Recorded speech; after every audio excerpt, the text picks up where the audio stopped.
নমস্কার বন্ধুরা, আজকের পর্বে প্রথমে দেখা যায় ভবানী তলোয়ার হাতে ছুটতে ছুটতে সাহেবদের ডেরায় পৌঁছে যায়। পুটি দিদি বলতে বলতে তখন সাহেব আর বাকিরা ভবানীকে আক্রমণ করতে গেলে ভবানী তাদেরকে তার তলোয়ার দিয়ে কাবু করে দেয়। সাথে সাহেবকে তলোয়ার আঘাত করে সাহেব সাথে সাথে মাটিতে নুইয়ে পড়ে।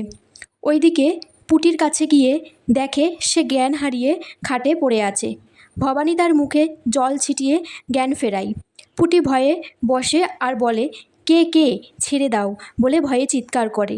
সেই সময় ভবানী বলে, পুটি দিদি, আমি ভবানী, তুমি চিন্তা করো না। পুটি তখন বলে, তুমি কেন এখানে?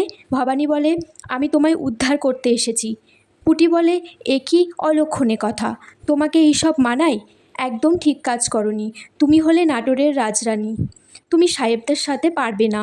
ভবানী তখন বলে, আমাদের মেয়েদের বিপদ কি কোনোদিনও কাটবে না? আগামী 200-300 বছরেও হয়তো কাটবে না, কিন্তু আমরা মেয়েরা একে অপরের বিপদে পাশে থাকতে পারি।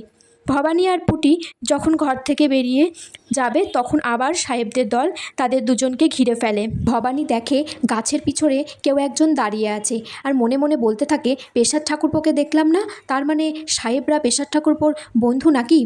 এটা বলে যখনই এগোতে যাবে তখনই সাহেবদের দল আক্রমণ করে।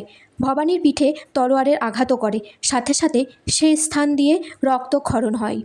ঠিক সেই সময় রামকান্ত এসে যুদ্ধ করে আর সাহেবদের সাথে, আর পুটিকে বলে, তুই রাজরানীকে ভিতরে নিয়ে যা। সাহেবরা সেখান থেকে পালিয়ে গেলে ভবানীকে পুটির বাড়িতে নিয়ে যায় যুবরাজ।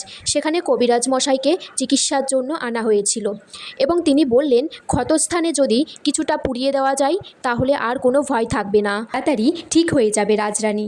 এদিকে ভবানী ব্যথা যন্ত্রণার জন্য স্থির হয়ে শুয়ে থাকতে পারছে না। রামকান্ত তখন ভবানীকে বলে, তুমি উঠে কি একটু বসতে পারবে? দেখি বীরাঙ্গনা যোদ্ধা কতটা শক্ত ভিতর থেকে। এইটা শুনে ভবানী যখন উঠে বসে তখন রামকান্ত ছুরির আগাটা আগুনে গরম করে সেই ক্ষতস্থানে দেয়। সাথে সাথে ভবানী আহ করে চিৎকার করে আর রামকান্তর হাতটা শক্ত করে আঁকড়ে ধরে। তারপর কিছুটা সময় দুজন দুজনের দিকে এক দৃষ্টিতে তাকিয়ে থাকে। এখানেই আজকের পর্ব শেষ হয়ে যায় বন্ধুরা।